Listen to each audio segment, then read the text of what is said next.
Presiding Bishop Charles T. Black. Come on, shout. Get in line.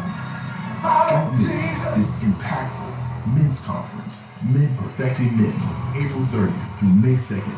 For more information, go to coach.org/men's department. LeBron James is the greatest player we've seen this generation. You have to be careful when you start saying, well, he wasn't as good as Mike, or he wasn't as good as Matt. Every generation you get that. You begin to sound like that old man that lives down the street, and every time you walk on his yard, or you even walk by his yard, he's on the porch, and he's got that little crooked finger, he's like, get off my lawn! Get off my lawn! Join the weekly sports magazine every Saturday, 8 to 10 a.m. on JoyNetRadio.com. Get off my lawn!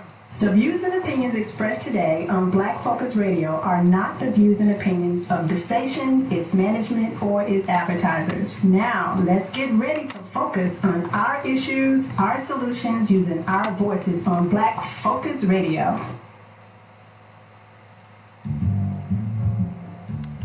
Welcome to Black Focus, the show designed with our community in mind, where we focus on our issues, developing our solutions, using our voices. Central Arkansas, surrounding areas, and the nation. Get ready. Black Focus starts right now. Phone lines open at 855-525-5683. So here's your host, David W. Coleman and Robert Webb.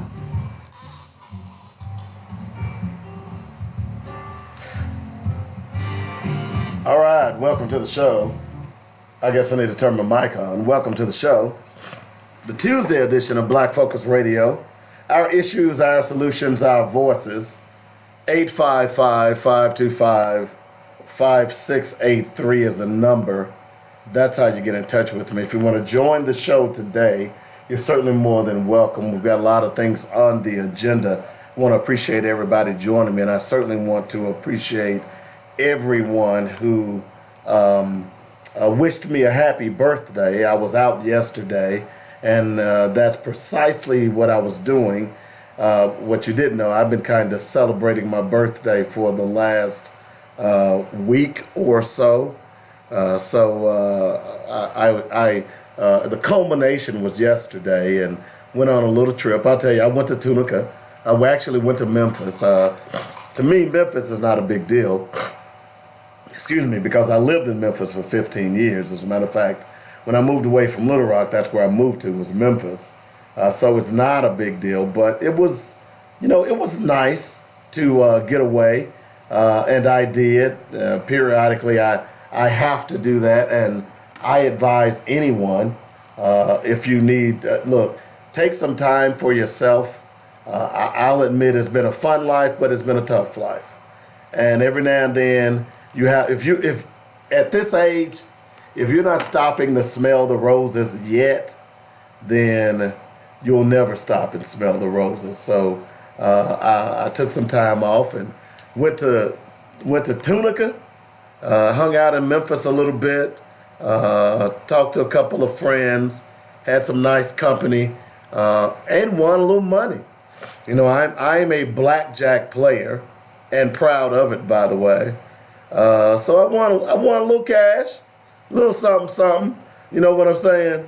So it was pretty cool on that. That's always cool when you win cash. You know what I'm saying? Yeah, that's always cool when you win cash. So, and I like playing blackjack. Hey, I'm being real with you. I'm a grown man. I know what my income is and what my disposable income is. And I like to think that I know how to gamble, and I'm not going to bet the house or the farm or anything like that. Certainly theoretically I've done it, but not not in a real sense of the words. But had some fun. And look, I've been playing blackjack for years, and I have an app on my phone. I play the odds. It's the same as I do with horse racing. When I was going to horse racing on a regular basis, I would play the jockeys. I tell people all the time, play the percentages of what jockey is winning the most. typically that's the jockey that's going to win you money. Okay?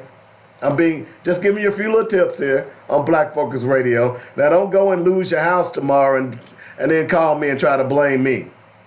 Because that dog ain't gonna hunt. Okay? That dog ain't gonna hunt. All right? But I played the jockeys when I played the ponies. And I mean, look, the first thing I said when I got back to Little Rock, when I moved back, I said, hey, I've got to go over the Oaklawn. I've been to Hot Springs multiple times. I went and did the massage and steam baths and all that. Fantastic, by the way. But haven't played the ponies yet. That's kind of weird. But I do like going to play blackjack. It is a game that you can win at.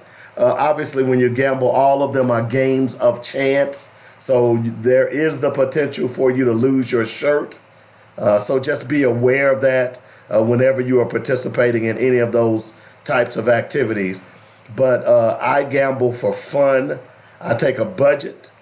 Once I win that budget, or lose that budget, I should say, I'm done. Okay, I'm not gonna go over to the ATM machine and get part of the rent and say I'm gonna win it back. That's just not how I operate. Hey Russ, how you doing? Thanks for joining. Hey Jackie, how's it going? So that's how I do it, man. So last night, well, it wasn't last night. I guess it was Sunday night. It was. I got hot, and that's the key with blackjack. Once you get hot, you need to. That's when you gotta get that feeling of bet big. Got hot and bet it big a couple of times and got a nice little chunk of change. So so I enjoyed the birthday, to say the least. So it was pretty cool. So again, and thank everybody for all of the birthday well wishes that I got on my Facebook page. I know some of you all don't mean it. Hey, I'm real. I know some of you all are like Pavlov's dog, where when the birthday come up, it's automatic for you to just hit happy birthday. I'm cool with that. I don't know one way or the other, but for those of you who even went through the effort of just being Pavlov's dog and wishing me happy birthday, I really appreciate it. Okay, so thanks a lot for all of that. We're trying to get the feed up for Twitter, but it's tripping.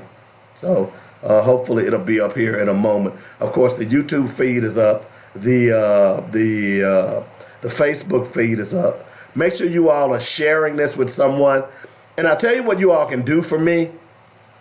One thing I discovered last week, what my dog did in Nashville, and I told you all I have people listening to this show all over the country. My dog in Nashville set up a watch party. So when you share this on your feed, if you'll go to your feed and then click watch party, you can set up a watch party so all of your friends that I'm not friends with can see the show. Okay, so that's pretty neat. So just click watch party. In fact, it's actually when you go to my feed on Facebook, just click watch party and it'll actually set up a watch party on your feed, on your wall, and then the people that are on your wall can see the show. Okay? 855-525-5683 is the number. Had a great birthday, had some fun, got to eat well. Went to a seafood buffet Sunday night. Dude just put like 5 claws of crab on my plate. I'm kidding. I'm not kidding. I am not kidding. Dude just walked up to him. I'm thinking I'm going to get 1 claw, right? And dude just slapped 5 claws of crab legs on my plate. And I'm thinking, oh, well, maybe I'm special. Maybe I'm a good-looking brother. Maybe he's flirting with me. God forbid. But then I looked at the guy behind me and he slapped 5 claws of crab legs on his plate too. So I wasn't nothing special, but I'm just saying the seafood buffet was fantastic. Mussels, clams, crab legs, peel and eat shrimp, fried shrimp, baked shrimp, grilled shrimp, shrimp. So I had a great time. Anyway, all right, so we need to get back to business. You know, sometimes when you go away and you have a good weekend and then you got to realize, man, you got to come back to America. So we're back in America. We got a lot of stuff to talk about today. Certainly there was a local lawsuit filed against a police officer. There's some strange business going on at the Little Rock Police Department, folks. We're going to get into that. There's another police shooting, apparently, of a pregnant mentally ill woman.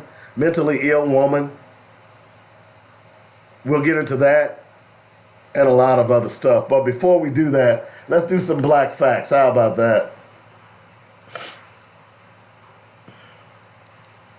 Well, you know, since, and you know, as I say, I don't necessarily choose my black facts.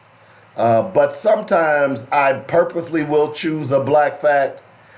And, you know, I keep asking the question, why is it or how is it that unarmed black citizens, men, women, or children, hopefully by now you've seen the police video of the low-down dirty cop who shot the 14-year-old kid who had a BB gun, and he shot him through a fence, a hole in a fence where the kid couldn't even see him. And then he pretended like he cared so much about the kid. I mean, at what point do we say we've had enough? So I'm a student of history, and I'm always trying to, because I truly believe that you can only understand a man or a nation through its history. So because of what's going on in this country, the new videotape from Sandra Bland, Daniel Pantaleone is currently under another investigation in New York. We're going to get into all of that.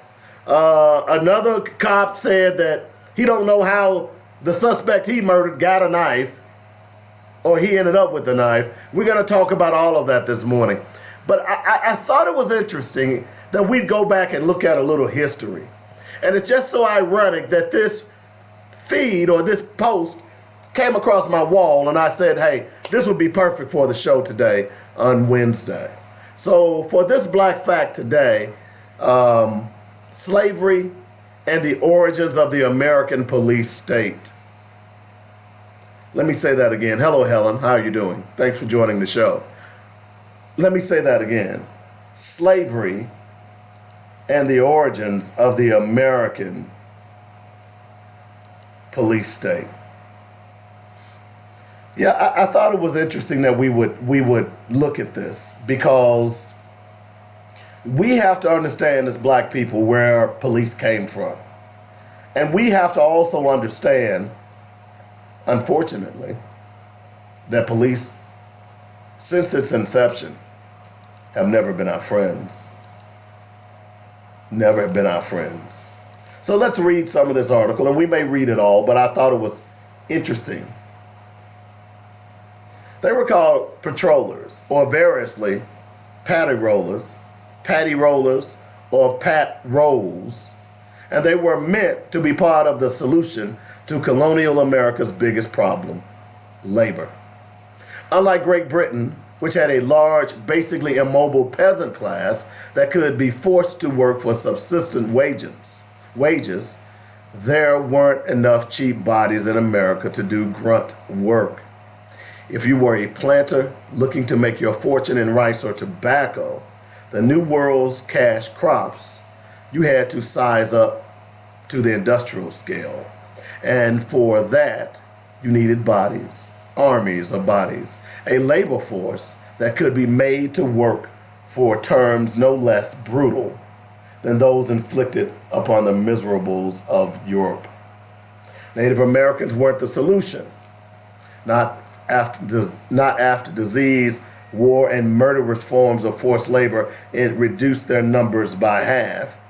Indentured servants were imported, but in numbers too few to fill the void. And they had a habit of running off. The wide frontier beckoned all the empty space for sass mouths and malcontents to vanish into.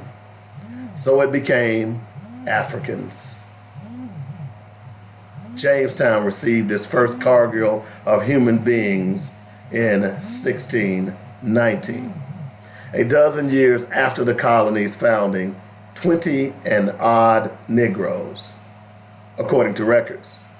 The first installment on the estimated 455,000 who would eventually land in North America. Control of this new labor force would be key. Mutiny was the great fear.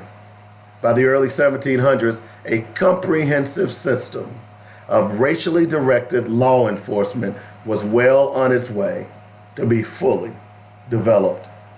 Certain people granted power can be counted on to abuse those under their authority just because they can. This was, in fact, the first systematic form of policing in the land that would become the United States. The Northeast colonies relied on the informal night watch system of volunteer policing and on private security and to protect commercial property. In the southern colonies, policing's origins were rooted in the slave economy and the radically radicalized social order that invented whiteness as the ultimate boundary. Whites, no matter how poor or low, could not be held in slavery. Blacks could be by anyone. Whites, free blacks, or people of mixed race. The distinction and the economic order that it created was maintained by a legally sanctioned system of surveillance, intimidation, brute force, whose purpose was the control of blacks. Slave patrols, or paddy rollers, were the chief enforcers of that system. Groups of armed, mounted whites who rode at night among the plantations and settlements as their assigned beats. The word originated with the patrols, seeking out runaway slaves, unsanctioned gatherings, weapons, contraband, and generally any sign of potential revolt. They were the stuff of lore and songs. Run, nigga, run, paddy roller will catch you. Run, nigga, run, I'll shoot you with my flintlock gun. Run, nigga, run, paddy roller will catch you. Run, nigga, run, you'd better get away. Slave patrols usually consisted of 3 to 6 white men on horseback, equipped with guns, ropes, and whips. A mountain man presents an awesome figure and the power of majesty of a group of men on horseback at night could terrify slaves into submission, writes Sally Hayden in her fine and useful book, Slave Patrols, Law and Violence in Virginia and the Carolinas. Among those other duties, paddy rollers enforced the pass system, which required all slaves absent from their master's property to have a pass or ticket signed by the master indicating permission to travel. Any slave encountered without a pass was subject to detention and beating on the spot. Although possession of a valid pass was by no means a guarantee against a beating. Certain people, granted power, can be counted on to abuse those under their authority just because they can. One imagines, moreover, the gratuitous beatings relieved at the tedium and fatigue of night-long patrols and served to reinforce the notion of who was boss. The paddy roller's authority extended to patrolling plantation grounds and entering slave quarters where the presence of books, writing paper, weapons, liquor, luxury items, or more than the usual store provisions was cause for a beating.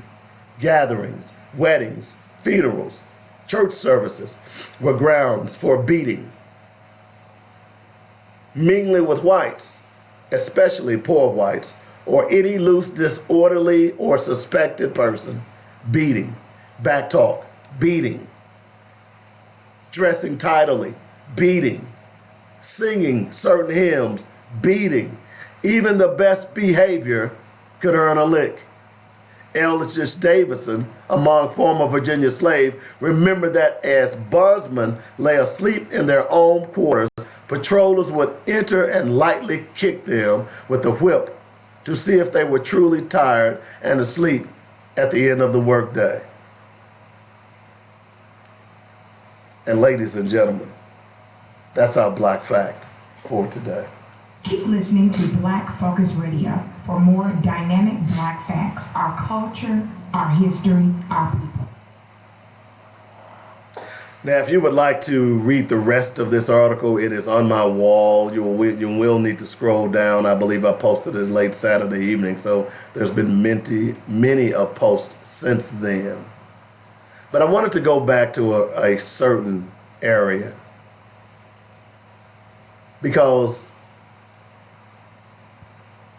there's a history here that we fail to understand. So I got to this part right here. Mingling with whites, you could get a beating, especially poor whites, or any loose, dishonorably or suspected person. So if they suspect that you're mingling with the wrong person, you would get a beating. Back talk, beating, dressed tidily, beating, singing certain hymns, beating, just being a good slave, you'd get a beating. Now, why do you think I'm focusing on that? Because isn't that what's going on today? Oh, we forgot about you had to have a pass, a valid pass, or you'd get a beating. See, your valid pass today in the eyes of the patty rollers are your driver's license or your ID. And you understand that you are not required to offer any ID or driver's license or tell a police officer where you are going unless you are suspected of a crime. He can't just walk up to you and ask for your ID. He can't just walk up to you and ask for your name. That's illegal. But as you can see by their history, this is their history. And there's something ironic that here we are in 2019, 400 years to when the first slaves were brought to America, and we are still going through what those slaves went through as it relates to the police departments.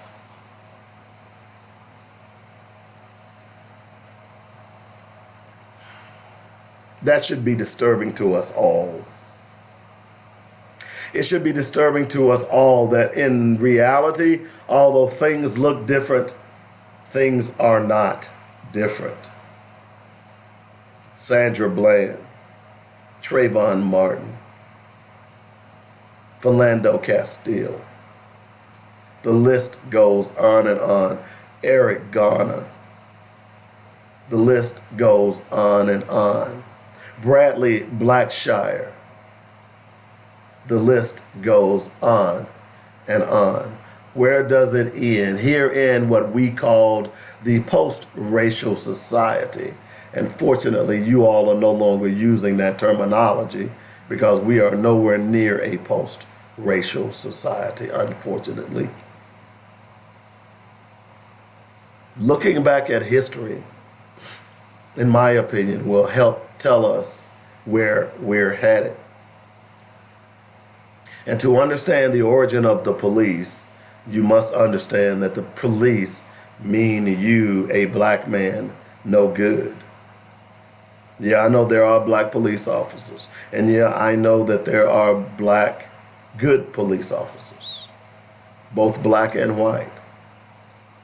But you know, evil can only thrive when good people do nothing. And the good police officers are either party to that evil, or the evil is so overwhelming that there's nothing they can do.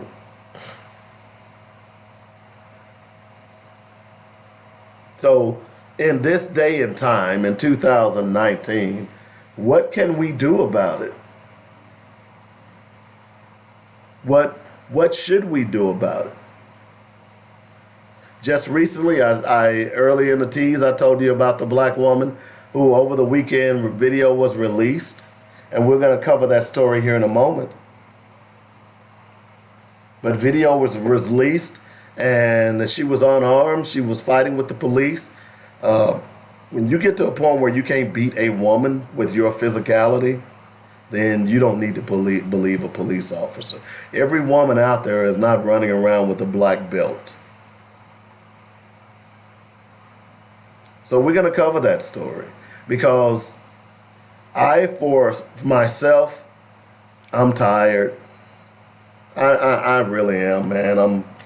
I'm tired of reading these stories. I'm tired of saying the same old stuff every day, and people don't want to buy in. I mean, we've gotten to the point where we are now blaming victims when they are being killed.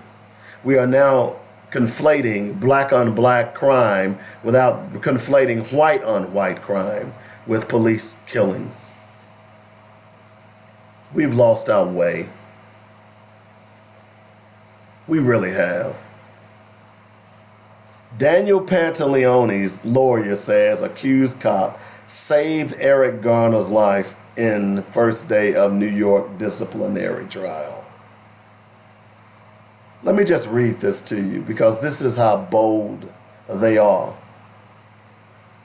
Because at this point, the police departments, I believe, across this country think the American people are stupid.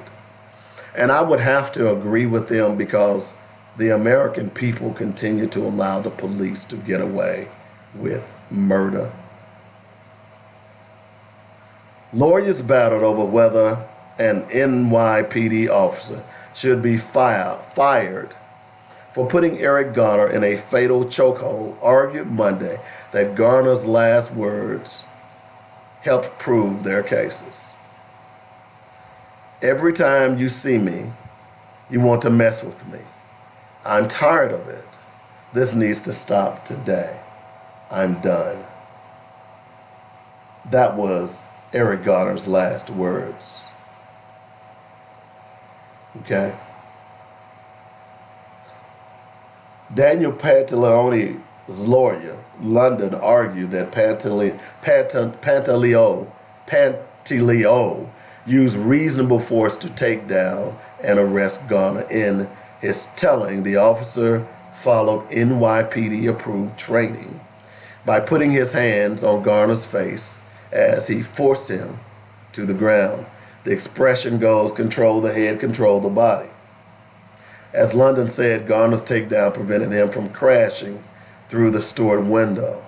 He saved both his life and Mr. Garner's life by taking him to the ground.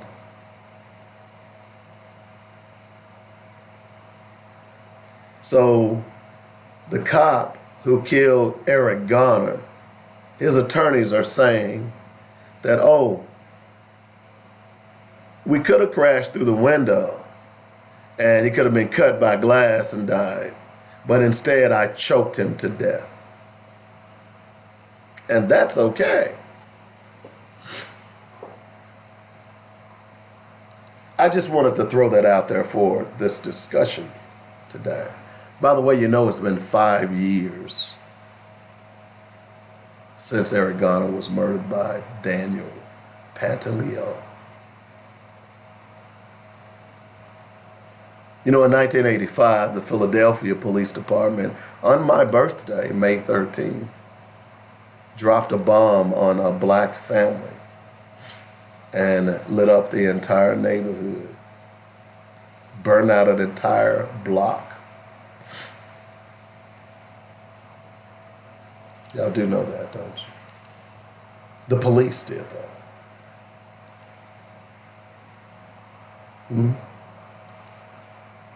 Here in Little Rock, the Little Rock Police Department is being sued because, apparently the attorney who is behind the seat, Mike Lau, is suing, and the family of James Hartsfield announced they are filing a federal civil rights lawsuit against the Little Rock Police Department and Brittany Gunn, who shot and killed Hartsfield during a traffic stop in October 2017. The city and the local union TAP are also named in the complaint. The lawsuit was filed in U.S. District Court for the Eastern Division of Arkansas. It alleges Gunn violated Hartsfield constitutional rights during the incident and that Gunn knew Hartsfield prior to the shooting and attempted to conceal this during the police department's internal investigation. What? Law said he had been told from multiple sources that Gunn and Hartsfield had mutual friends as they both attended UALR and worked at the Donaghy Student Center at the same time. He also said that while it is a pleading in the case that will need to be substantiated, he had pretty good knowledge from a former student at UALR that Gunn had romantic feelings from afar for Hartsfield. According to police accounts, at the time of the incident, Gunn said she suspected Hartsfield had been drinking when he arrived at the local union to pick up a fare, as he was working part-time for the ride service Lyft, saying that she saw an open bottle of beer in Hartsfield's car. After telling Hartsfield to exit the vehicle, Gunn and another officer attempted to pull Hartsfield out of the vehicle through the passenger door. The car began moving with Gunn and Hartsfield inside the car, and Gunn fired once before the car crashed through a brick wall and landed on University Avenue. In Monday's press conference, Law said he'd been told that Hartsfield did not drink, and he questioned the existence of an open beer bottle in the car, which was never found at the scene. He said Hartsfield's death was entirely predictable, entirely avoidable.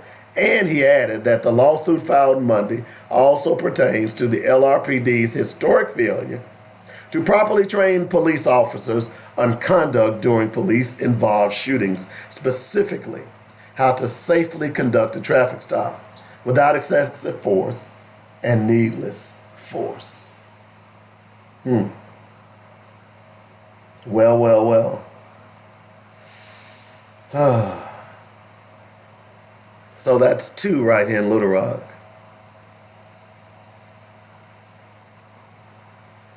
We haven't even gotten to the young lady in Baytown, Texas, who apparently was mentally ill.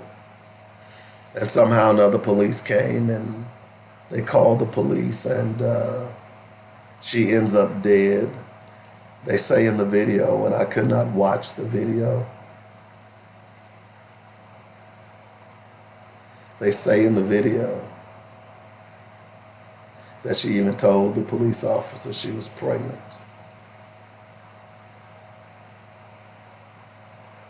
They say in the video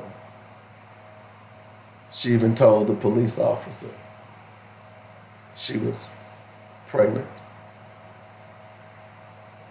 They say in the video she even told the police officer that she was pregnant.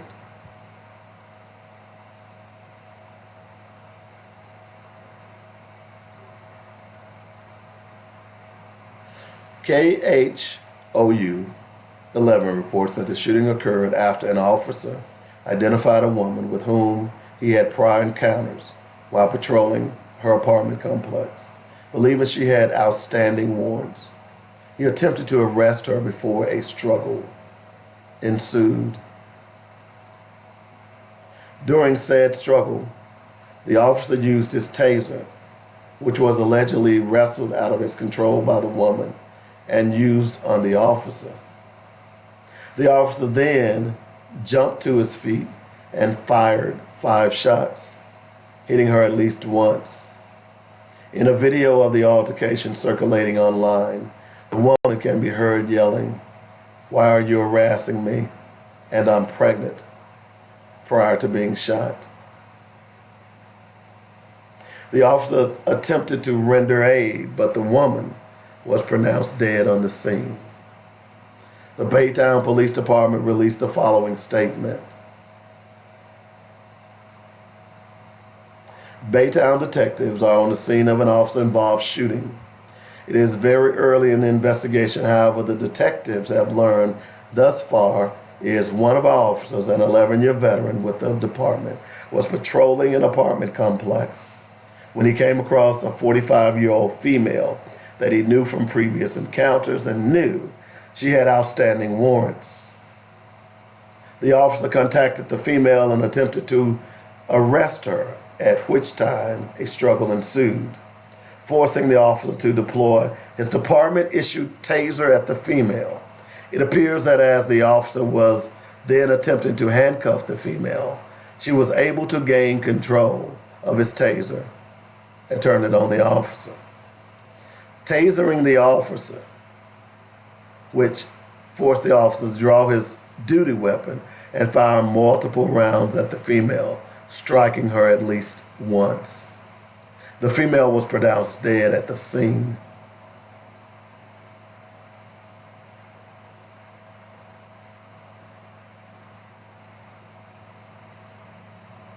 Apparently there's a body cam. I'm looking at some of the responses. Lori, a white woman, by the way, I watched the video. It was horrifying. At no time was lethal force needed. The officer fired 5 rounds into a woman who was on the ground, who can be heard saying, "I'm pregnant." There are no words. Our national emergency is how black and brown people are being shot every day.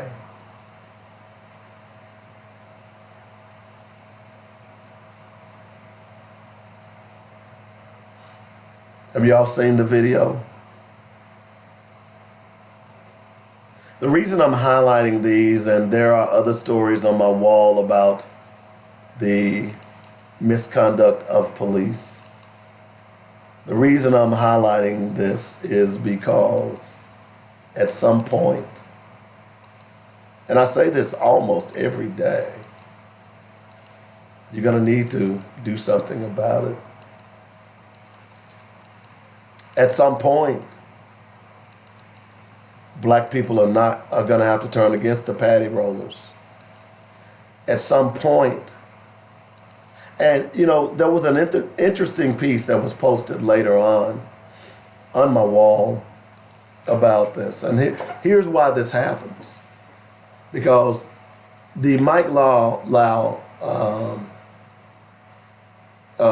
federal civil rights case, you know, if he wins, let's say if he wins, you know where that money is going to come from? It's going to come out of your pocket. I want to get to this meme that I posted late Saturday afternoon, because I think this speaks to where we are today. Because I totally believe that if you affect a person's pocketbook, you affect their behavior. You don't think so? Well, that's part of the reason they'll give you a fine when you go to court. But here's an idea. Let's make police brutality settlements come from the police retirement funds or pension plans instead of our tax dollars, and watch how fast police brutality plummets to an all-time low. Do y'all understand that? See, a police can kill someone, can brutalize someone, and guess what happens? Even if he's found guilty, number one, he can go anywhere and still get a job. And number two, it's not costing him any money. It's costing you, the taxpayers, money. I tell you what, excuse me, all of you brothers and sisters out there who are doing 4 years, Why don't you do a FOIA on Little Rock and find out how much money they paid out as it relates to police misconduct? All of you out there doing FOIAs, do a FOIA on how much money the Little Rock Police Department has paid out in police misconduct, police brutality, examples of excessive force, things of that nature. I'd be curious. I'd be curious.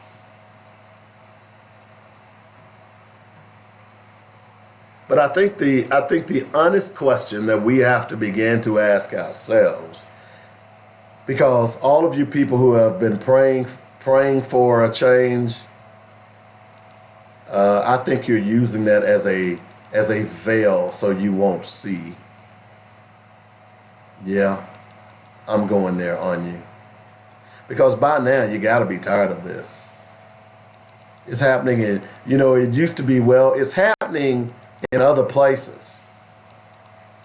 No, it isn't. It's happening right here in your backyard. It's happening right here in Little Rock, Arkansas. We've now had 4, at least 2 since I've been back. 4, Mr. Ellington, the other young man, we've had 4 that was killed by Hastings, the Bradley Blackshire, and now this case filed by Mike Lau. At least 4. Number one, where are we on the body cams? First and foremost. Now, I know body cams wouldn't have helped in this particular situation. But you all are sitting around and not understanding that this is happening on a regular basis. And black people, black churches, black ministers say nothing. Now, I know you all think that I'm tough on black ministers, but let me tell you why I'm tough on black ministers. I grew up with a set of black ministers that would kick ass and take names. I'm being honest. Reverend Nehemiah Mitchell, Reverend John Robinson, Reverend Aaron Higgs, Reverend N. Charles Thomas. Hello. Some of you all may know those names. Some of you all may not understand the struggle and where they came from. But they let you know that, yeah, they were men of God, but they were going to stand up for black people. No ifs, ands, or buts about it.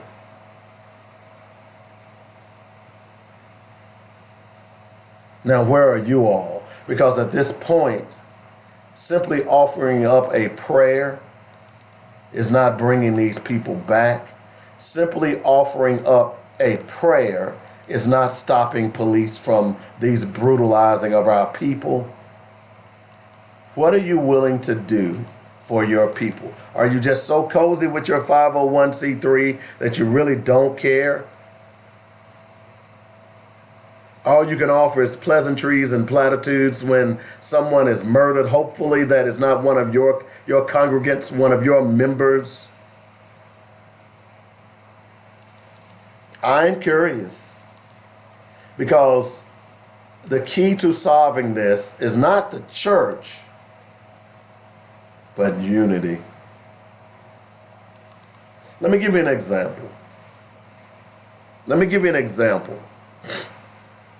Because you all know I talk all the time about stop spending our money with them. Stop allowing them to use our resources. You all know I say that all the time. So let me give you a different example of how people are about to use their money to affect change in an entire state. As you know, Georgia has passed a heartbeat bill. Now, this is not an argument pro or con for abortion. I'm always curious why Republicans are so concerned about a zygote. They'll say zygotes' lives matters, but they'll say black lives don't matter. Y'all get that, right? That's an old scientific term. If you miss biology, you may not handle that one. But I'm always curious. So in the state of Georgia, they've passed what is called a heartbeat bill. They're saying that a woman can no longer get an abortion if once a heartbeat is detected. Okay? So a zygote has more rights in the womb than a black person has walking around unarmed as a citizen. You all get that, right? But many people, particularly in the movie industry, because Georgia over the years has made millions of dollars from the movie industry. This weekend, many people in the movie industry decided that if this bill goes into law, that they will remove many of the projects that they were planning for the state of Georgia. In fact, they're saying that this will cost Georgia anywhere between $20 to $30 million a year that they were getting from the film industry. That's a lucrative business, what you all don't know. States across the country, they try to lure Hollywood because, I mean, it provides jobs. It certainly provides a PR for the state, the beauty, all of those things. $20 to $30 million the state of Georgia is going to lose if this heartbeat bill goes into effect. Now, Dave, what does that have to do with police brutality? Well, let me tell you, girls and boys. Let's take the University of Arkansas playing in the SEC, okay? One game to the University of Arkansas is worth about $10 million. One game. How do I know that? Because of what the University of Missouri did. We know that had they missed that game, it was going to cost $10 million. You know, one day we're going to play the ancillary game that I like to play. Now that game is this.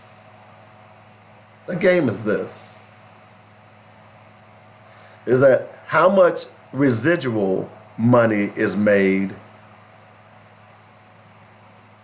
from one game. Now, I'm just going to give you some numbers. I'm just going to give you some examples.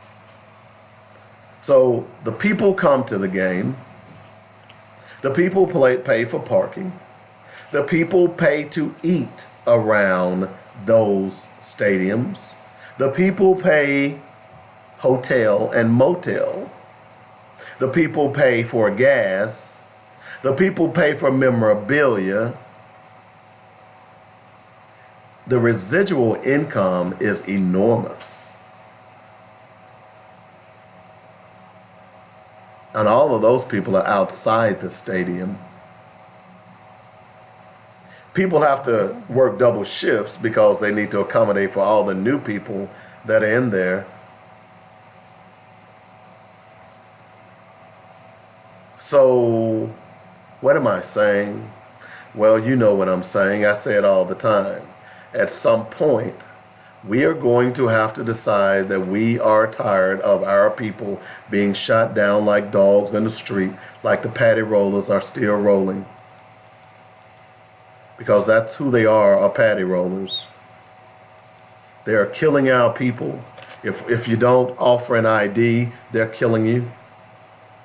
If you don't have, your ID is your papers. If you don't speak to them the way they think you should be speaking to them, they kill you. Even if you do what's right, they kill you.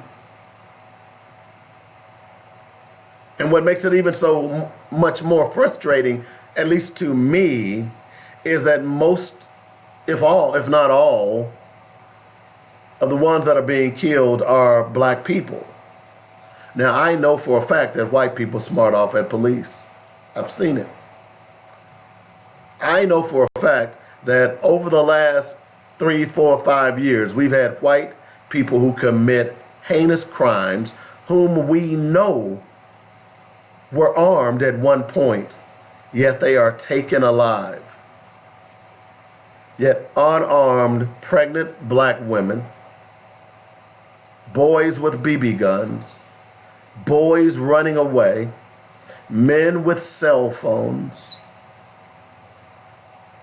men with canes, men sitting on the ground in broad daylight with his hands up, are being shot and killed by the patty rollers. And at some point, you see, I tell people all the time that you are the master of your fate. And we as a collective group of people should be the masters of our fate, but we are not, because our leaders simply can't lead. So it is up to us as individuals, it is up to us as regular common Joe Blows and Sally Blows to solve this problem. Because I told you about the film industry taking at least 10 to 20 to 30 million dollars out of the Georgia economy because they passed a law.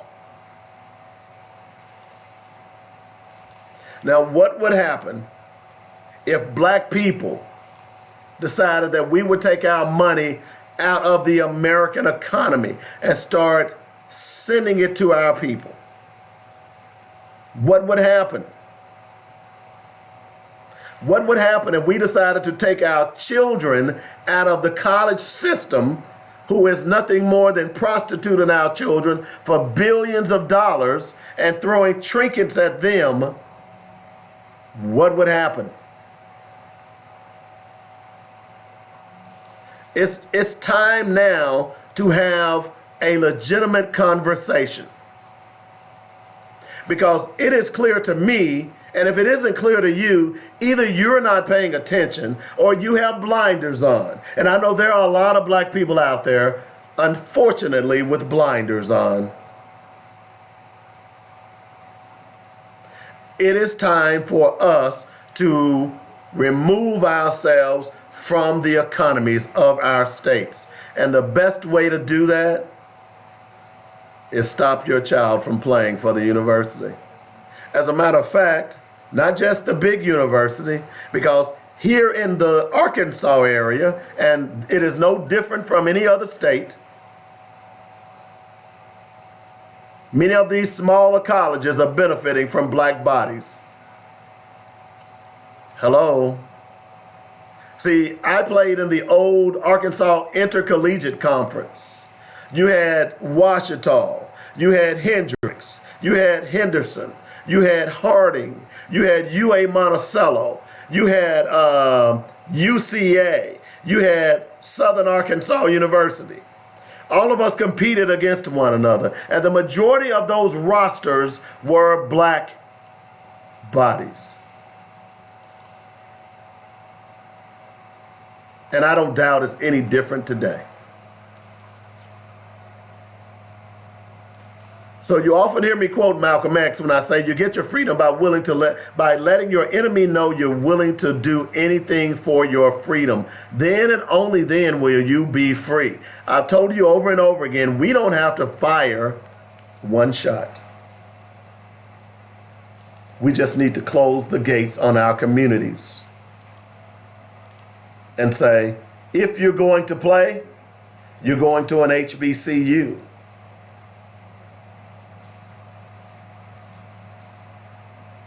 That's how we can solve this problem. Just like the Georgia film industry has decided that, I tell you what, since you're going to be anti-woman, then guess what? We're going to hit you where it hurts, and that's in your pocketbook. We're going to take $10 million out of your economy To take $10 million out of a state's economy, particularly a state like Georgia, that's big bucks, baby. But see, here's the sickness about this. If, let's say, the film industry does that, you know what the Georgia politicians will do who are Republican? Do you know what they'll do?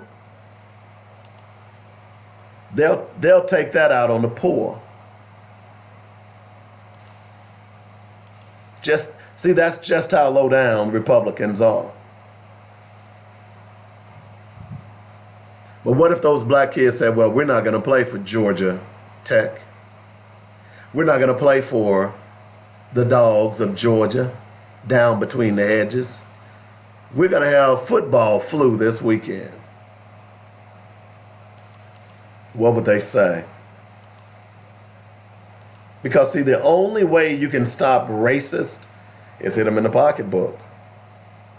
Remember back in the day when we thought the KKK had been abated, had been destroyed, David Duke and his ilk? You know how that occurred? Civil rights organizations across the country were attacking the purse. So my point to you is that we don't need a lawsuit. We just need a consciousness. We don't need a lawsuit to stop the racism and the bigotry that's going on. We just need a consciousness. We need a group of people to tell our people to stop sending our kids to their universities. Let's have an athlete's flu. We need white churches and white ministers who claim the love of Jesus Christ to walk with us and stand with us as we fight this brutal consciousness of police brutality that is destroying a fabric of America. That's what we need.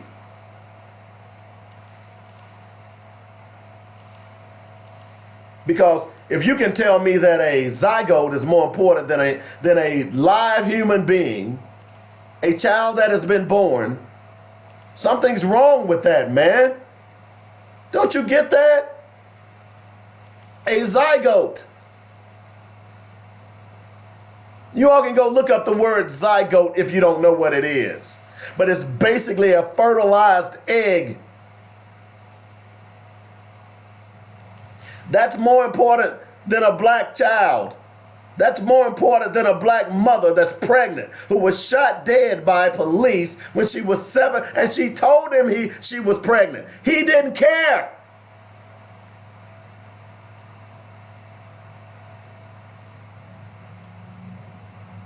When are y'all gonna get tired of this?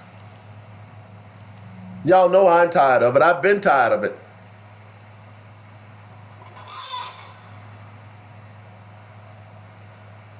Stop talking about it with your friends.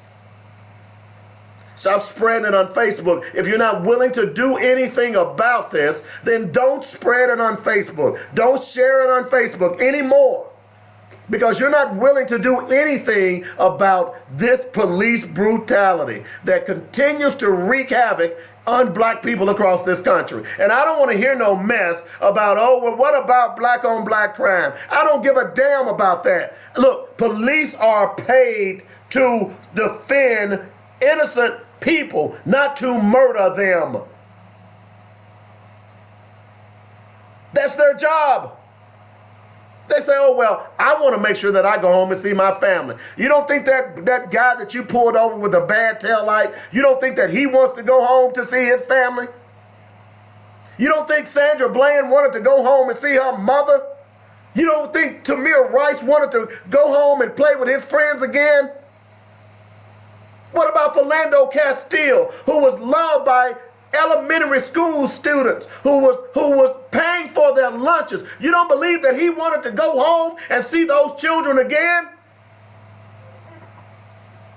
What is wrong with us?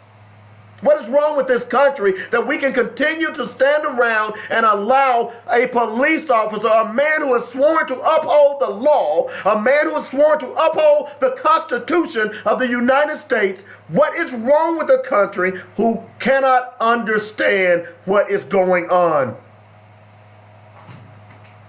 It makes no sense. You cannot explain that to me. You cannot justify that to me.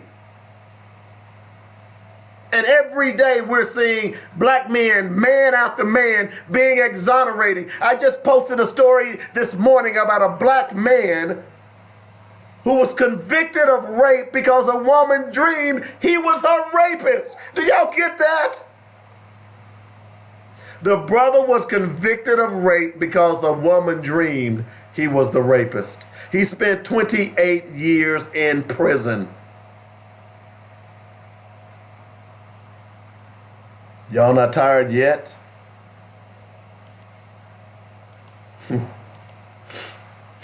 Apparently not. That's why they keep killing us.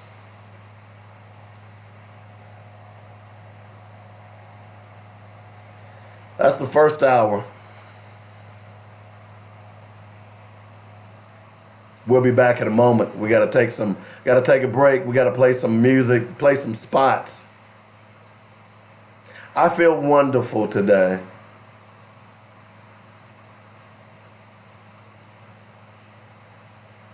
We've got to do something about this. We got a problem with policing in America. I've now been saying it for 5 years.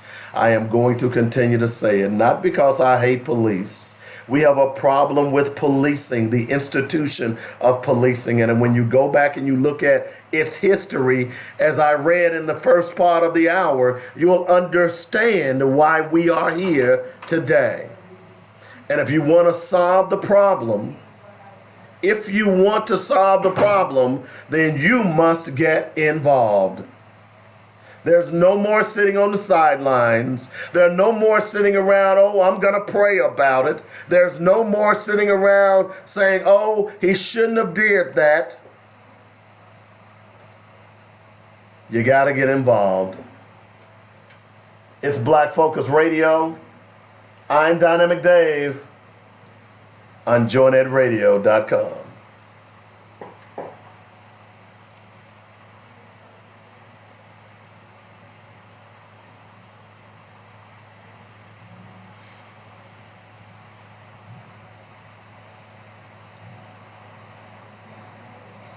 Our clients, the personal care and the teaching that larger law firms cannot offer. Our experienced attorneys have brought hundreds of cases to verdict in state and federal court and recovered millions for our clients. If you or a loved one have been injured or have property wrongfully damaged, we may be able to help. Do not hesitate to contact our firm anytime for a free attorney consultation.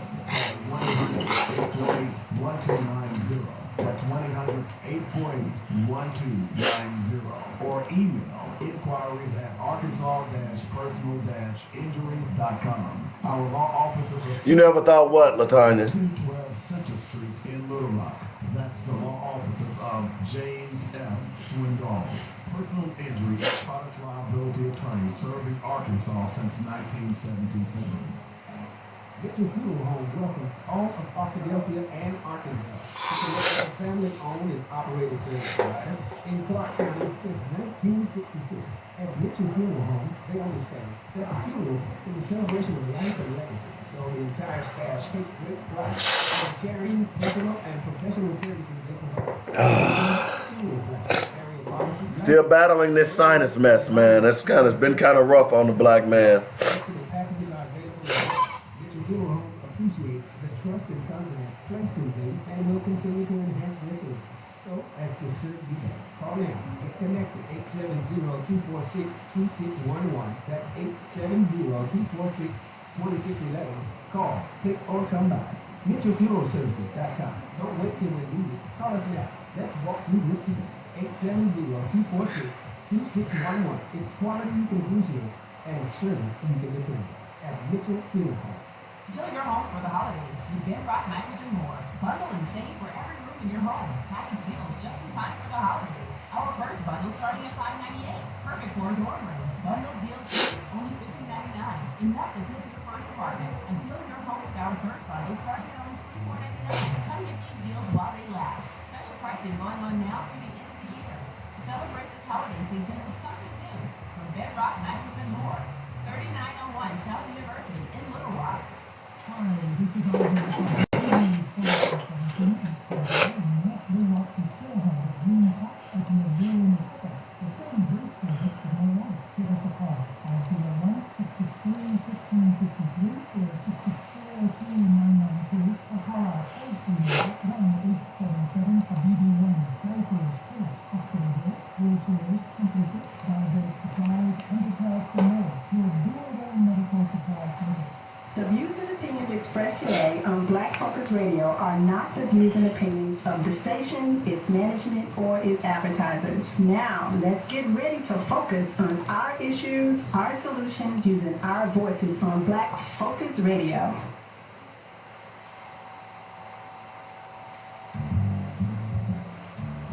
Welcome to Black Focus, the show designed with our community in mind, where we focus on our issues, developing our solutions, using our voices. Central Arkansas, surrounding areas, and the nation. Get ready. Black Focus starts right now. Phone lines open at 855-525-5683. So here's your host, David W. Coleman and Robert Webb. All right, welcome back. You know, it's bad to come back from a great weekend to, you got to come back to the world. You know, I purposely over the weekend, although I did post some things, but I didn't post a lot of things because I wanted to veg out. I wanted to unplug, and that's what I did. And I want to thank Krista Porter for allowing me to do that. She's such a sweet, sweet lady. And appreciate her. And I unplugged purposely. But then you got to come back to the world, and unfortunately you do. But I did get some good news over the weekend that I would like to share with you before we move into some other depressing topics, or before we move back to the world. I mentioned to you all last weekend that I had, well, many of you all know that, well, maybe you don't, but I actually do a seminar called the Black Male Teenage Survival Kit. And I've talked about this kit on the show. And basically what it is, it's a beat-up toolkit which represents the world. And inside the toolkit, there are various items that I use as mnemonics to my group to allow them to talk to me about different subject matter. So, for instance, there is a condom with a hole in it. And the condom represents a couple of things. It represents responsibility. Because once you begin to participate in an adult activity, which is sex, then with that becomes responsibility. Okay? It also represents abstinence, and it also represents there is no such thing as safe sex. Another item in that kit is a mouse trap, and in that mouse trap talks about traps that you can fall. It represents traps that you can fall into as a teenager. Hey man, do me a favor, take this package down to the corner. Don't look at it. I'll give you $25. You've just fallen into a trap. So there are a number of other things in this kit.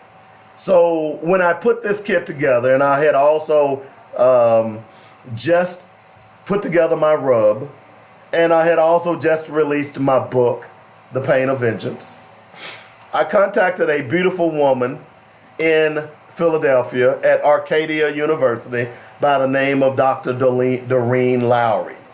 And if you listen to my show on Saturday mornings periodically, I'll give you a shout out to Dr. Lowry. Okay? So Dr. Lowry has been trying to get in touch with me My old email is no more, so she finally hit me up on Facebook about a week ago and said, Dave, call me. I need you to get in touch with me. So when I hit her up, and I didn't realize it had been way back in 2006, over a decade ago. And I said, Dr. Lowry, I'm a motivational speaker. I've just released a book. I would love to come to your seminar called the Black Male Development Symposium and talk to your young people about choices. And what you don't know about the Black Male Development Symposium, it had, I believe, over 100 young African-American males ages 12 to 18 to attend this event. And Dr. Lowry did it every year at Arcadia University outside of Metro Philly. I was one of the first to attend this event, and I was one of the first to present. This was one of the first places that I had presented my Black Male Teenage Survival Kit. It went over like gangbusters.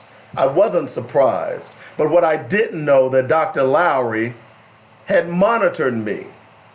And I went 3 years in a row. And every year it occurs on the Mother's Day weekend, and there were times my birthday is on Mother's Day weekend every year. I would be there on my birthday. And I would always reel them in with the hook because I'd tell them, man, you know, this weekend's my birthday. And if you don't think I care about you, I decide to come to Philadelphia, Pennsylvania to prove to you that this black man cares about you young black brothers. On his birthday, I had him. To make a long story short, when Dr. Lowry contacted me last week, and I had mentioned this, but I didn't know the details until Saturday. She told me, she said, you know, when we were first getting started, you and a couple of other brothers, you all didn't ask for money. And you know, and I didn't. I asked Dr. Lowry, I said, look, she said, look, we can't pay you. I said, Dr. Lowry, you don't have to pay me. Just let me sell my products and I'll pay. And if you'll put me up, if you'll pay for room and board, I will gladly come. I'll pay for my airfare. And this is a note to you motivational speakers out there, because I know a lot of you all are out there are trying to ply your way into this business of motivational speaking. Sometimes you don't need money. If you've got a product, if they'll buy a product, you can make money. Dr. Milligan taught me that, whom we're going to have her on the show. By the way, we are in talks of getting Dr. Lowry on the show on a regular basis as well. So I said, you don't have to pay me. Just, if you could just pay for my room and board, I'll pay for my airfare. She put me up at Temple the first year. She put me up at Arcadia the next 2 years in the dorms. I hadn't slept in a dorm in a long time. But what she told me Saturday, and I told you last week, you all know, if you listen to, I believe it was a Thursday show, I was pretty emotional on Thursday because I had just gotten the message from the young brother who told me that he's learning from me. He's on a journey, but he's learning from me. And then I got this message from Dr. Lowry, who said that she wanted me to put in writing and encapsulate my Black Male Teenage Survival Kit. But that doesn't end the story, because not only am I going to be honored to put my vision in writing and have it saved in a book that in all likelihood will be published by the great Haki Madhubuti over Third World Press out of Chicago, Illinois. So the reason I'm telling you this story is because sometimes you can be laboring in the fields and the vineyard and no one really knows, or you may think people aren't paying attention. And I asked Dr. Lowry, I said, Dr. Lowry, why me? Of all the scholars that have been to the Black Male Development Symposium, I'm just a black man. I'm just a black father. And during that time, I was catching hell by the child support courts. She said, Dave, she said, you were there for me when no one else was. And I felt it necessary to give this honor to you. Now, I'm going to be one of I think, 12 black men who will be traveling to Philadelphia, Pennsylvania next Mother's Day weekend to sign my pages in the soon-to-be published book about best practices when it comes to dealing with African American men and boys. I'm overwhelmed. I'm proud. As I like to say, I'm pregnant with promise. And I want to shout out to all of the people who have been supporting it. And once I get it written, I will make sure that you all get to see it. And at some point, I'm hoping to be able to do the Teenage Survival Kit right here. Now, here's the irony behind it. So I originally entitled it the Black Male Teenage Survival Kit. And then as I started doing it more and more in Memphis and in Nashville, I called it just the Teenage Survival Kit. Because all of those things in that little kit can be used to help young people make positive choices about their lives. There are things like a map. There are things like a ruler. There are things like, let's see what else, a set of keys, an ID card. And I always went in and I say, man, I'm going to tell y'all right now, this is some corny mess I'm about to throw at y'all. But y'all bear with me. And before it's over, and every seminar is different because every group of kids have something different that they want to spend time on, that they have more concerns about. Sometimes it's the condom with the hole in it.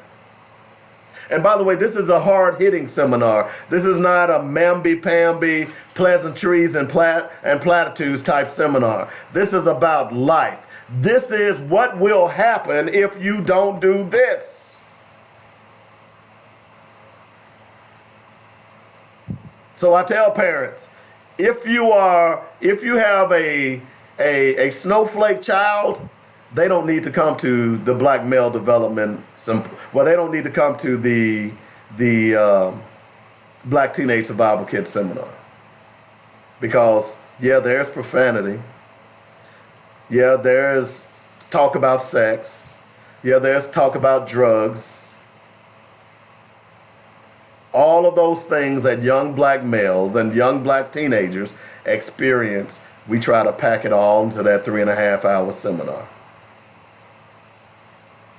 So if you would like me to do the seminar in your area, get a group of kids together, call me at 615-554-0568. I would love to do it. But I'm also honored and I am looking forward to traveling back to Philadelphia next year on Mother's Day weekend, the weekend of my birth, to sign my book. And I want to thank Dr. Doreen Lowry for thinking about me, not because of an individual, but because of the message that I had to give to those young black brothers who will tell our story, who will stand in the gap. See, brothers, that was a black woman. It's time for us to stand up, black brothers. It's time for us to stand up and say, we will lead the charge. It's time for us to stand up and say, I'm not afraid to be the tip of the spear. You know, I tell people this all the time, and as I get older, you know, I keep saying, I'm not afraid to be the tip of the spear. But you have to understand, people like me, people who are activists, people who are out there putting their lives on the line every day so you can be free, they need you as support. See, a arrow is only as strong as its supporting cast. Let me say that again. An arrow is only as strong as its supporting cast. So let me give you an example. If I take the tip of an arrow, if I hold it in my hand and if I can get you close to me, I could probably cut you with that tip and cause some damage. But if you are a distance away from me, I could probably throw it at you, and if I'm lucky, it might hit some soft tissue somewhere, but it may not do anything except tick you off. But there are other parts of that spear, there's other parts of that arrow that makes it an effective killing machine. The other part of that arrow is the shaft. Okay? That's that round part that is connected to the arrow. Now, separate from the arrow, that shaft is not going to do much damage to you either. Now, I could throw it at you. It's not going to hurt you. If you're close enough, I could probably whack you with it, and depending on what material it's made out of, then I could probably leave a few whelps on you, right? I could probably do that. But overall, it's not going to do much. Okay? Then there are the fletchings. You know, the fletchings are the feathers. And I don't know much damage I could do to you with feathers. I can't throw them at you. Maybe with enough weight, I could maybe I could smother you. But in hand-to-hand combat, me with a box of feathers, a pillow full of feathers, I'm not going to be able to do much damage to you. And last but not least, on this arrow, there's a thing called the nock. The nock is that little groove thing on the end of the arrow that you fit your line in, so when you pull the bow back, it catches. Typically, that's carved into the arrow, so that's sometimes part of the shaft. Some of these newfangled arrows, they have where you can screw them on, and they're made of plastic. So again, I could throw it at you. Not going to do much damage. I could maybe, if we're in hand-to-hand combat, I could scratch you to death with it. I ain't going to do nothing but piss you off. But if I put all four of those items together and couple that, which would now make an arrow, with a bow, I now have a deadly weapon. But even if I don't have a bow, theoretically, if you're close enough, and if I could put enough force behind it, I could throw it at you and hurt you and damage you. But here's my point in telling you about an arrow, and I use this example all the time when I talk to people about how to support a leader. People give up their lives to lead, at least true leaders. Quite often they suffer financially. They suffer psychologically. Many people, many leaders dance in and out of depression. I know I've done it.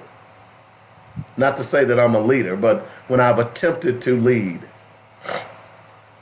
Depression is a constant companion. But see, that leader, that person who is trying to get things done, he is the arrowhead. He is the point of the arrow. He is the point of the spear. You all have got to be the shaft, the fletchings, and the notch. Because if you're not willing to be that, then the point of the spear is worthless. 855-525-5683 is the number if you want to get in touch with me. Think about that. That is the best analogy that I can give you, or example that I can give you, about how you follow a leader. Because here's the one thing, that when that arrow is launched from that bow, it's going to hit a target. It's not going to go awry. It's not going to jump out of the line of sight. It's going to go exactly where you wanted it to go. But the key is, how good is the shaft, the fletchings, and the knock? How good are they? Because if that shaft is warped, then that arrow will go another way. So if the people that are following him are warped, if they're causing dissension, if they're causing problems, if that shaft is not truly made, then guess what's going to happen? That arrow is going to go awry. If the fletching is not attached correctly to the shaft, then it's going to cause the shaft to go in another direction. Lead, and with the shaft is attached the point. So the point, the leader, goes in another direction. So what is a person to do? You have to identify your leaders. You have to identify those real people who are willing to lead you and sacrifice their own personal aggrandizement for the cause. And right now, here in the state of Arkansas, in this country, those leaders do not exist. Therein lies our problem. Because leaders are made through the community, not people just because they think they're smarter than you. Not just because someone has more money than you doesn't make them a leader. We've seen that point play out in real time from Washington, D.C. And by the way, we're beginning to realize that that nut in the White House is not smarter than a sixth grader, third grader. Well, I'm sorry to insult third graders. Okay, kindergarten, Head Start, okay. The most dangerous person is a person that thinks he's smarter than everybody else, that he knows more than everybody else. That's a dangerous person.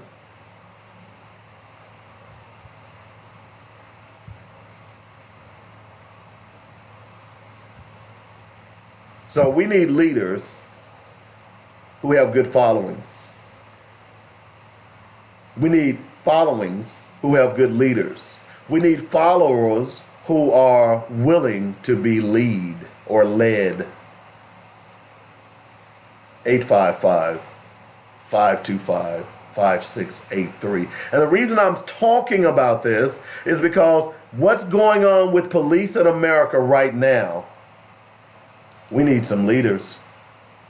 We need some black leaders. We need some white leaders. Leadership is not convenient. Leadership is not being able to stick your hand up in the air and take a poll and say, which way is the wind blowing? That's not leadership. Leadership is doing the right thing every time under counsel. In other words, you don't know everything. Hello? Let me say that again, because see, there are a lot of so-called leaders out there who think they know every damn thing. You don't know everything. You have to have good counsel. You have to have good people surrounding you who can tell you that, hey, this is what I would advise. They tell you in the art of leadership, Obati Shaka will tell you that the best leader is the leader who has people, who is surrounded himself with people who are smarter than he is. Because if I go out and pick the smartest guy to work for me, that makes me look smart. If I think I'm smarter than the smartest guy, then I'm a damn fool. That's leadership.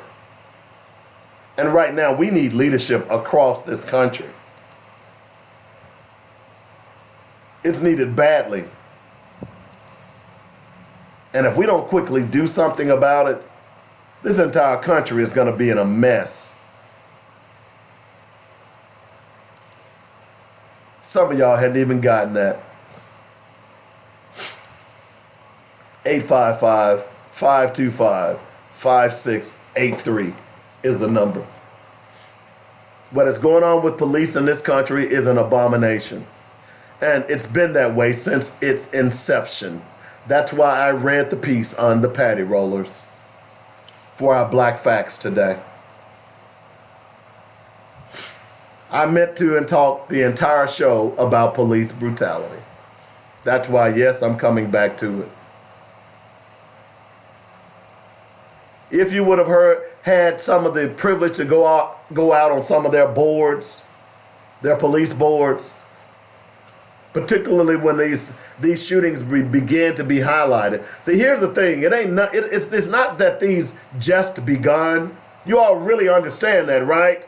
It's just that because of modern technology, we are now able to film it and show, because we know police officers lie. The police officer in Baytown, Texas, lied. Remember the guy who murdered Walter Scott, who planted a weapon? He lied. Remember the articles that came out about the Baltimore police having drop pieces and plastic toy guns so that if they shot a suspect? Why is it that across the country that the police have the same story? Because is this training? Are they training police? Because see, people say, hey, wait a minute, we need better training for police. And see, I don't agree with that. What are you going to train them to do? Not shoot black people? Because that's what they seem to always do. They don't shoot white people. If I'm white, I can shoot up a movie theater, a school, a park. It doesn't matter. I can be found with all kinds of explosives and weapons if I'm white. Remember the Coast Guard guy who was found and was plotting to kill Democratic candidates? They let him go on bail. He's not sitting in jail right now. So if I'm white, I don't get murdered by the police, even though I have weapons, even though my crime has been that I've killed other people. I don't get murdered by the police. But if I have a cell phone, if I have a broken taillight, if I have expired tags, if I have an expired driver's license, if I just walk funny, if I just look at them funny, if I just say something, if I ask why I'm stopped, even if I present that I'm legal, I am still murdered.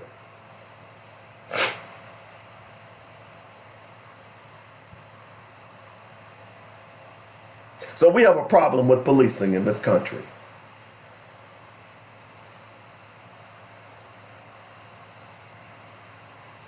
And the only way to stop it is, guess what? White people are going to have to stand up. Now, if white people are not willing to stand up for their so-called black brothers and sisters, don't come to me talking about how much you're concerned about abortion. We are watching illegal lynchings by police officers. Literally every day there's a new video of a police who has shot and killed or has wounded a black person for little or nothing.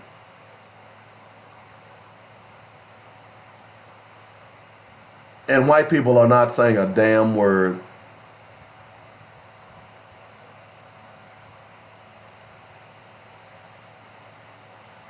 Now, if you were, then they would stop. In fact, if you were really concerned, then racism would have been gone years ago, because racism is a product of white people, of white supremacy. I mentioned last hour the black man who was arrested because a woman dreamed she raped him. He raped her.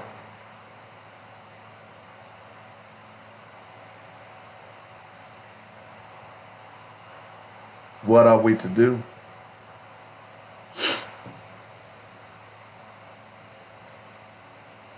How do we change this? It's to the point where it took me a while, and by the way, I did look at the video of the lady being murdered in Baytown, Texas during the break.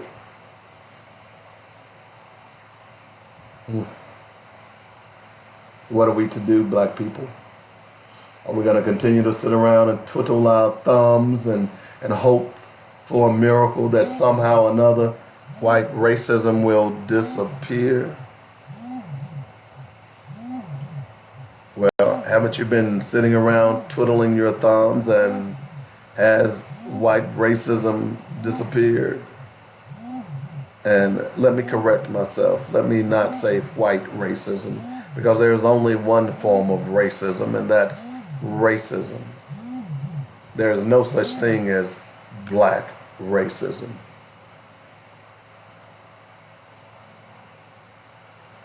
Racism is a social construct created by the white power structure to keep people of color in their place. Interest rates, insurance rates, home loans, business loans, policing, you name it. That's what racism is. But the question we have to ask, I mean, even in the Tennessee State House, you've got the Speaker of the House making racial epithets, trying to frame a black activist. This country is rampant with racism. You know, I posted a picture of some of the early pyramids. And the pyramids, they show, there are pictures prior to the Europeans coming in and shooting the noses off of those statues. Have you ever noticed that? That anytime you see pictures from Egypt that the noses are missing, or pictures from Africa, the noses are missing. What is the most distinguishable trait between races? It's the nose. I was going to talk about the Arab slave trade.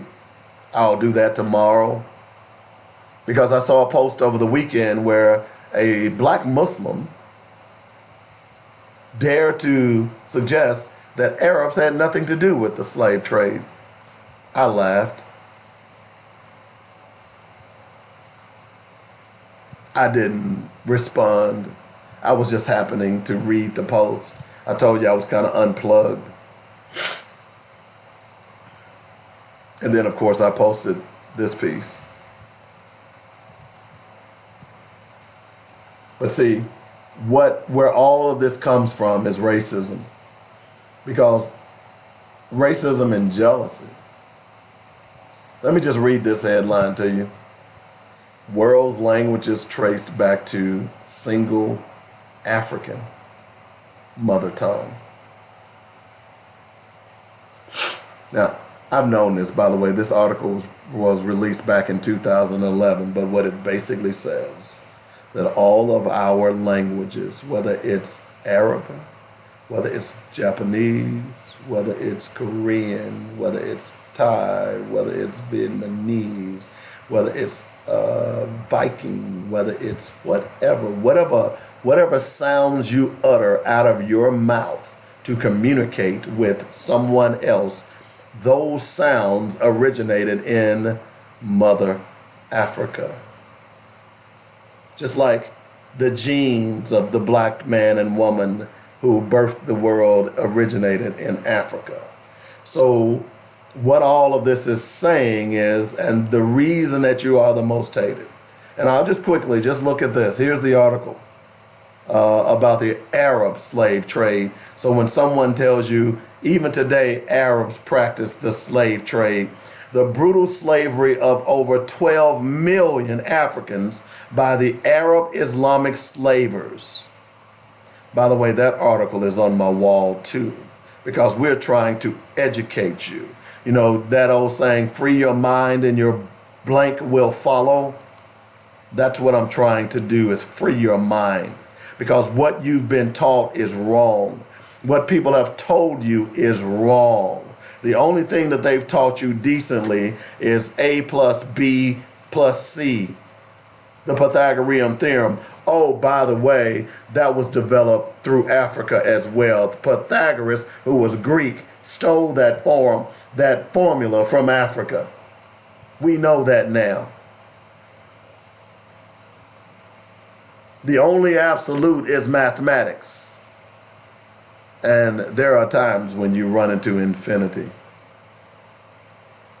Oh, that's deep. 855-525. You have teachers walking around with nooses. You have teachers in Minnesota calling black kids effing N-words. You have teachers, those of y'all who are fighting for desegregation needs to understand that they don't want our children to go to school with them in the first place. I don't care if you do have your child in a charter school or one of their plush private schools. They don't want you there. What is so wrong with you educating your own children? Because after all, black people were the first teachers of the world, of humanity. And now we can't teach ourselves. We are afraid of our own language. We are afraid of our own history. What is so afraid of a history of a black man who birthed the world? What are you so afraid of a black woman who birthed the world? It makes no sense to me, and it should not to you. You know, that judicial system that we so like to laud and claim that it is so great. Here's another example of why it isn't so great. You know, Robert Kraft, the NFL owner, that illicit massage parlor tape. Now we know that Robert Kraft was allegedly soliciting prostitution. Now we know what he was really doing, right? We know there's no ifs, ands, or buts about it. But because Robert Kraft has money, because Robert Kraft is the best friend of the president, because Robert Kraft is a mover and shaker, he ain't treated like you and I, had that been me. As a matter of fact, the number one piece of evidence that was going to be used against Robert Kraft has been thrown out. But let that be a black kid. Think about that. 855-525-5683 is the number. We got to start asking questions, and we got to start putting the lack of answers into action. And the lack of answers, I mean, is when you ask a question and they run around all by Sally's house. Because if you're not careful, these people are going to push us into another war. And based on what's been happening over the weekend, we might be fighting Iran on trumped up charges and evidence, pun intended. So it is important for me that every day that I'm on this show that I try to educate my people. You are my people. In fact, I'm your people. It is imperative that I try to educate you. And if you have something that can educate me, I want to hear it. That's why I give you these numbers. That's why I post on Facebook, so you can respond. Because we've got to start talking to one another with sense. We've got to start developing plans of action. If this happens, this happens. You know, in that teenage survival kit that I talked about earlier, one of the things that I talk to the young people about is having a plan B and a plan C and a plan D and a plan F, G, HIJKLMNOP, QRSTUVWXYZ. Yes, I know the alphabets, but those are my plans. Those are 26 different plans. So if plan A fails, I've got plan B. If that fails, I got plan C. And guess what? If I get all the way to Z and I have a plan Z and that fails, then I go back to double A.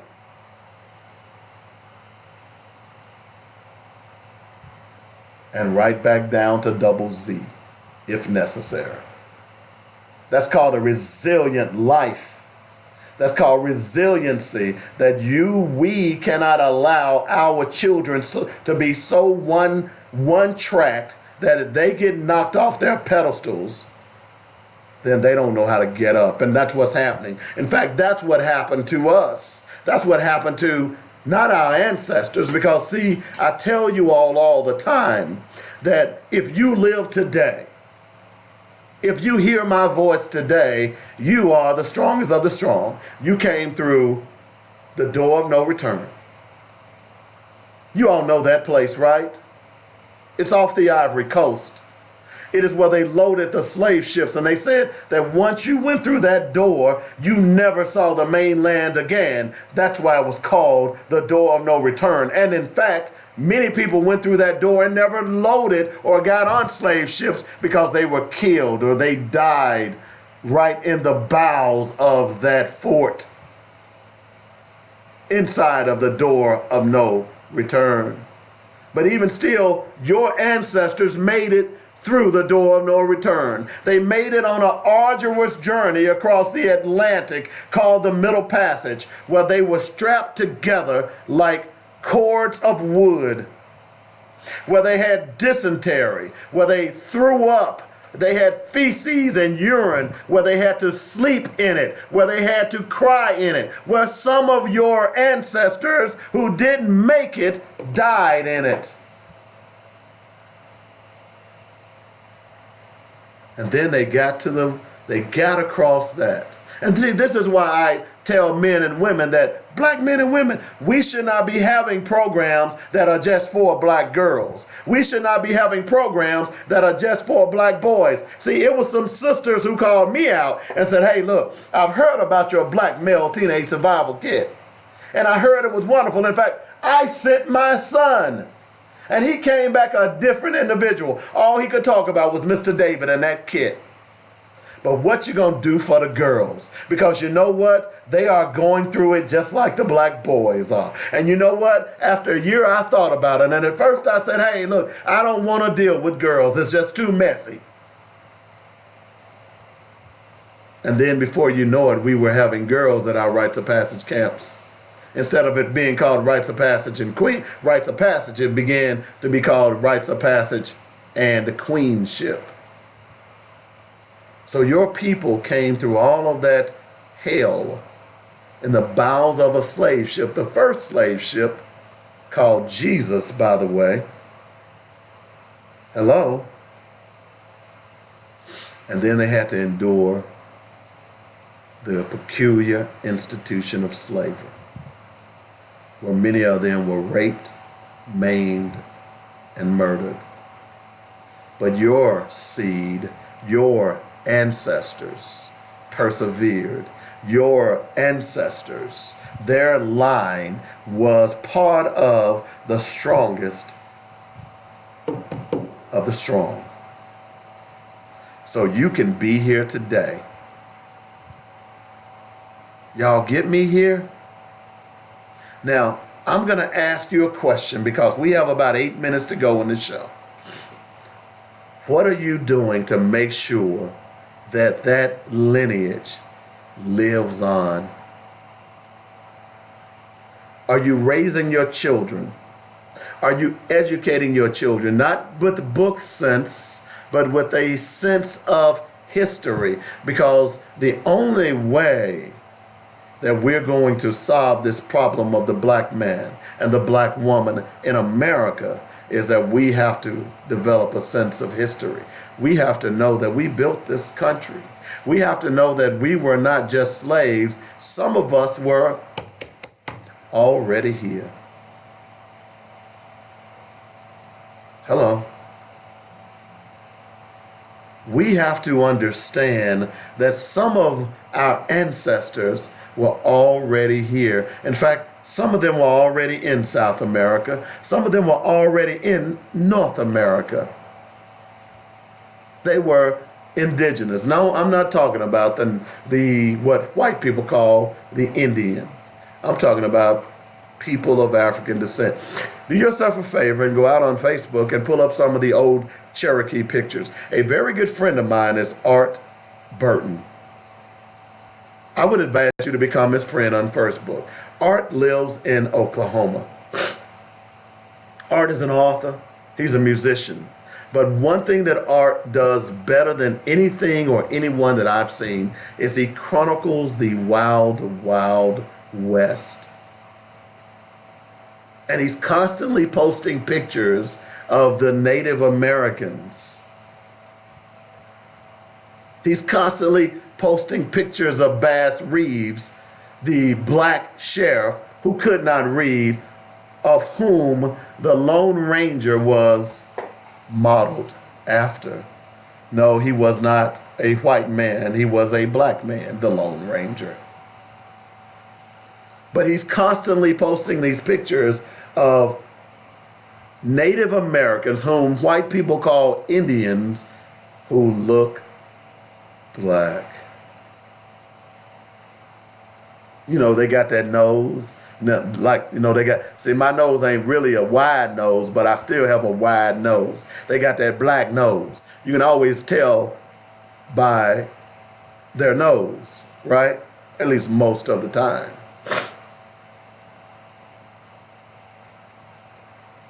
So what are you doing for your legacy? After all your ancestors have been through to make sure that you're here today, what are you doing to carry the football further? Are you going to let it die out? Are you going to continue to sit around and twiddle your thumbs and wonder why they treat you so bad? Or are you going to become self-determinant? Are you going to take your life and your world into your own hand and say, we're not dealing with this anymore? We're going to put our foot down because only we can do this. It's kind of like that arrow that I talked about earlier. See, that's a we proposition. The arrowhead, the shaft, the fletching, and the knock. That's a we proposition. Individually, neither one of those things can help you. But together, we is a powerful weapon that can stop armies. Hello?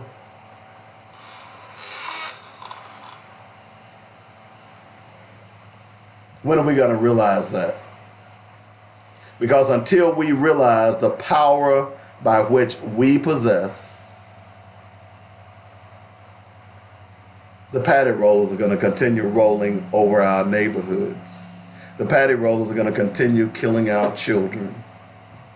The patty rollers are going to continue shooting our children. You know, I say this all the time, and I've said it over and over. You know, I'm going to say it again. You know what? I'm an excellent cook. I'm a chef. You know, when I watch cooking shows, I can usually determine what type of food that they're preparing.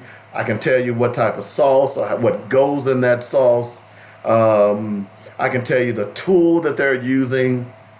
You know, all of that stuff, because that at one point was my trade.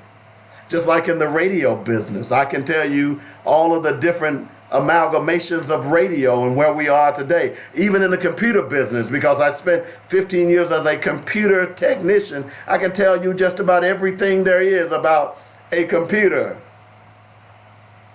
So if I am trained as a police officer, and I don't know the difference between a gun and a cell phone, or someone with their hands up, then I don't need to be a police officer. That ought to be the standard. That ought to be the standard. that if you shoot someone, wait a minute, you live with your gun. I'll bet when you go home, most police officers sleep with their guns on their consoles. I don't know that to be true because I don't sleep with most police officers. In fact, I don't sleep with any of them. But when they go to bed, they have their gun. When they wake up, they will have their gun.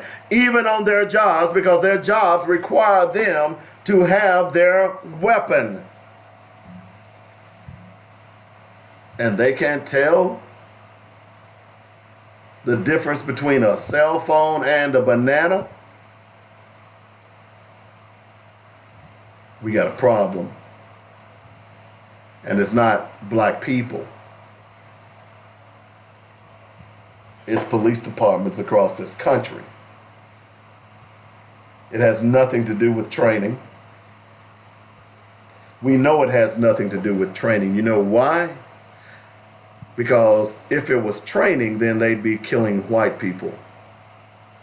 Right? Yeah, they would. If it were training, they'd be killing white people too. They think white people have a gun.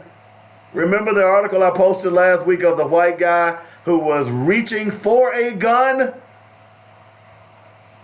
He didn't die. They arrested him. If it were training, then they'd be killing white people too. It's not training. It's called will. And it's called a paid vacation.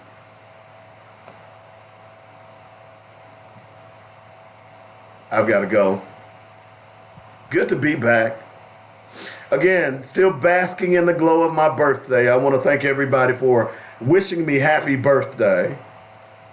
Had a great time on my little sabbatical. I'm going to take another one in 2 weeks. Actually, we're going up to Clan Country. We are going up to not Heber Springs. We're going up to Pettigene State Park. That ought to be fun, taking my fishing stuff too. So don't forget to join us tomorrow, same time, noon to 2 p.m. It's called Black Focus Radio. Our issues, our solutions, our voices on joynetradio.com. You've been listening to Black Focus, where we discuss our issues with our solutions and our voices. Join us every weekday afternoon at 1 p.m. on Joynet Radio.